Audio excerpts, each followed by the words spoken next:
Welcome to Not Milk Never Milk. Subscribe if you're lactose intolerant.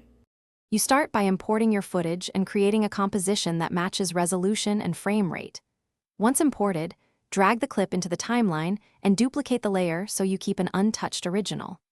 Make sure to trim the comp to the exact clip length because color effects render faster in a right-size timeline. Now, enable color management in project settings if you need accurate color spaces. This prevents unexpected shifts when you apply corrections. Next, you apply Lumetri color to the duplicated layer and begin basic correction. Increase or decrease exposure and contrast to establish dynamic range, then fix white balance using temperature and tint so skin tones look natural. Use highlights and shadows to recover details, and switch to the Creative tab for look and saturation tweaks. Make sure to monitor the waveform and vector scope. This shows clipping and color bias, so you finish by refining your grade.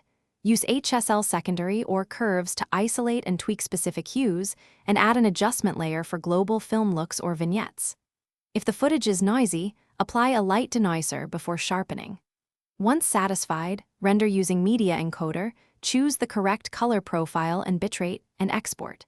If colors shift after export, check color management and render settings. Often mismatched color profiles or monitor calibration cause the discrepancy.